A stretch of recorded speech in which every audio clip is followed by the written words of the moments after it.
Good day, ladies and gentlemen. This is LL3's latest podcast. My name is Craig, and today is January 14th, 2014, on the sunny day in the beautiful sections of Swampy Mangrove of South Florida. And just to let you know, this day in history, on the year 1741, Benedict Arnold VI was born on that day. So just to give you a little heads up, from Norwich, Connecticut to be exact. And today I'm going to be narrating a great transcript of President George Washington's farewell address that was done on September 19th, 1796. And one great thing about it is it should be more consistent even to this day. So I'll just read it off to you and give you my intake.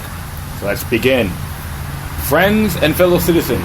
the period for a new election of a citizen to administer the executive government of the United States being not far distant, and the time actually arrived when your thoughts must be employed in designating the person who is to be clothed with that important trust, it appears to me proper, especially as it may conduce to more distinct expression of the public voice, that I should now appraise you the resolution I have formed to decline being considered among the number of those out of whom a choice is to be made. I beg you, at the same time, do me the justice to be assured that this resolution has not been taken without a strict regard to all considerations appertaining to the relation which binds a dutiful citizen to his country, and that in withdrawing the tender of service which silence in my situation might imply, I am influenced by no diminution of zeal for your future interest, no deficiencies of grateful respect for your past kindness, but I am supported by a full conviction that the step is compatible with both the acceptance of and continuance hitherto in the office to which your suffrages have twice called me, have been in a uniform sacrifice of inclination to the opinion of duty and to deference for what to appear to be your desire. I constantly hope that it would have been much earlier in my power, consistently with motives which I was not at liberty to disregard, to return that retirement from which I have been reluctantly drawn. The strength of my inclination to do this, previous to the last election, have even led to the preparations of an address to declare it to you. But mature reflection on the then perplexed and critical posture of our affairs with foreign nations and the unanimous advice of persons entitled to my confidence impelled me to abandon the idea. I rejoice that the state of your concerns, external as well as eternal, no longer renders to pursuit of inclination incompatible with the sentiment of duty or propriety. I am persuaded, whatever partiality may be retained for my services, that in the present circumstances of our country, you will not disapprove my determination to retire. The impressions with which I first undertook the Adoris Trust were explained on the proper occasion in the discharge of this trust. I will only say that I have, with good intentions, contributed towards the organization and administration of the government the best exertions of which a very fallible judgment was capable, not unconscious in the outset of inferiority of my qualifications experienced in my own eyes, perhaps still more in the eyes of others, has strengthened the motives to diffidence of myself, and every day the increasing weight of years admonishes me more and more that the shade of retirement is as necessary to me as well it will be welcome. Satisfied that if any circumstances have given peculiar value to my services, they were temporary, I have the consideration to believe that, while choice and prudence invite me to the quit of the political scene, patriotism does not forbid it. And looking forward to the moment which is intended to determine the career of my public life, my feelings do not permit me to suspend the deep acknowledgement of that debt of gratitude which I owe to my beloved country for the many honors it has conferred upon me, still more for the steadfast confidence with which it has supported me, and for the opportunities I have thence enjoyed the manifesting my inviolable attachment by services faithful and preserving, though in usefulness unequal to my zeal. Its benefits have resulted in our country from these services. Let it always be remembered to your praise and as an instructive example in our annals, that under circumstances with passions agitated in every direction were reliable to mislead, amidst appearances sometimes dubious, vicissitudes of fortune often discouraging, in situations which are not unfrequently want of success has continuous the spirit of criticism. The capacity of your support was essential props of the efforts and a guarantee of the plans by which they were effected. Profoundly penetrated with this idea, I shall carry it with me to my grave as strong incitement to unceasing vows that heaven may continue to you the choicest tokens of its beneficence, that your union and brotherly affection may be perpetual, that the free constitution which is worked on your hands may be scarcely maintained, that its administrations in every department may be stamped with wisdom and virtue, that, in fine, the happiness of the people of these states, under the auspices of liberty, may be made complete by so careful a preservation and so prudent a use of this blessing as will acquire to them the glory of recommending to it to the applause, the affection and adoption of every nation which is yet a stranger to it. Here perhaps I ought to stop, but a solicitude for your welfare which cannot end but with my life and the apprehension of danger natural to that solicitude urge me on an occasion like the present to offer to your solemn contemplation and to recommend your frequent review some sentiments which are the result of much reflection, of no inconsiderable observation, and which appear to me all important to the primacy of your felicity as a people. These will be offered to you with more freedom, as you can only see in them in disinterested warnings of a parting friend, who can possibly have no personal motive to bias his counsel, nor can I forget, as an encouragement to it,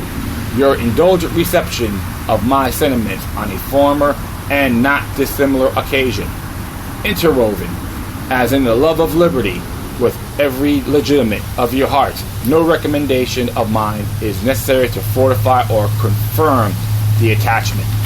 The unity of government which constitutes you one people is also now dear to you. It is justly so, for it is a main pillar in the edifice of your real independence, support of your tranquility at home, your peace abroad, of your safety, of your prosperity, of that very liberty which you so highly prize. But as it easy to foresee that from different causes and from different quarters much pains will be taken, many artifices employed to your weakening in your minds the conviction of this truth,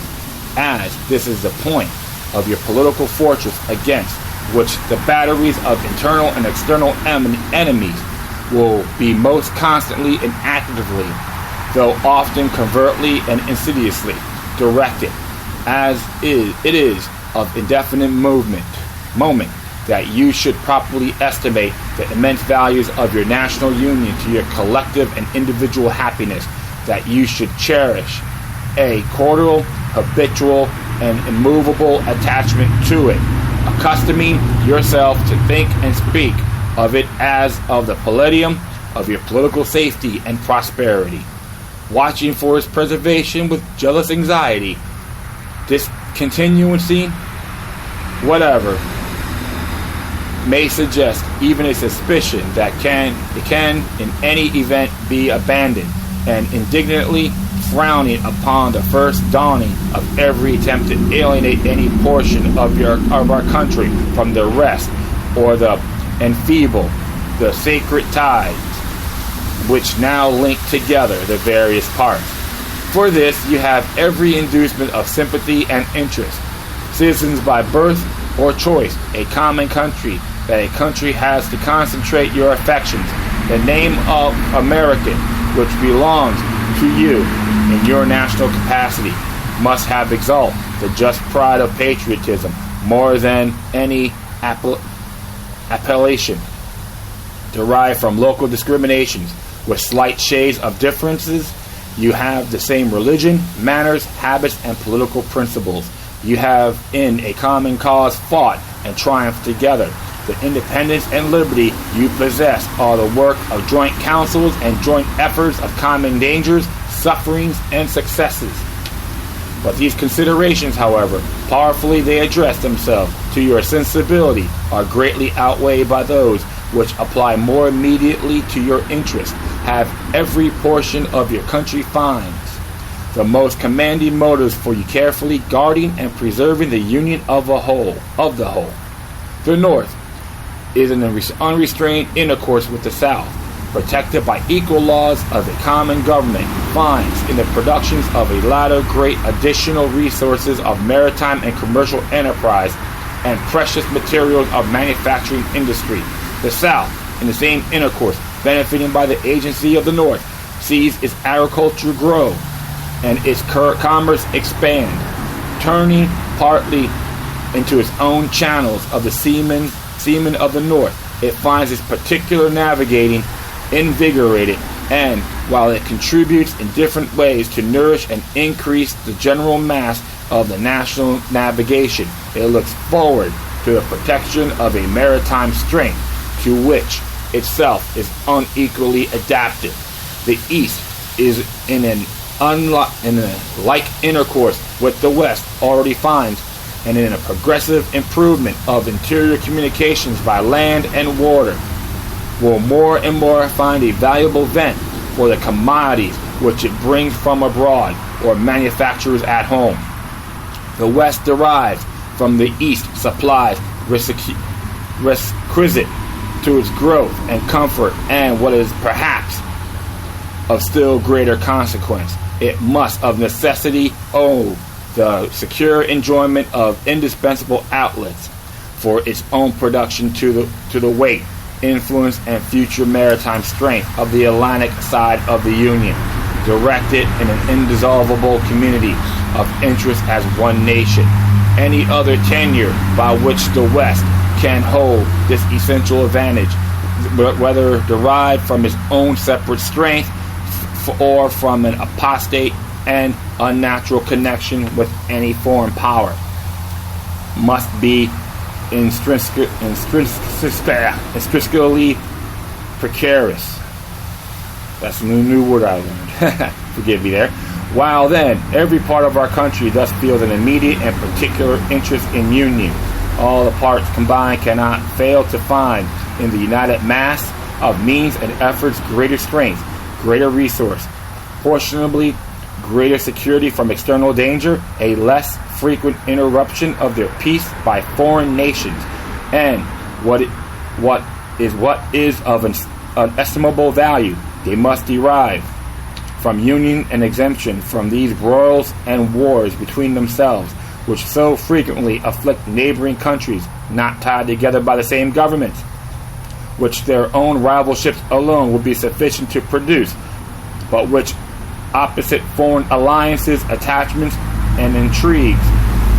would stimulate and embitter. Hence, likewise, they will avoid the necessity of those overgrown military establishments which, under any form of government, are inauspicious to liberty, and which to be regarded as particularly hostile to Republican liberty. In this sense,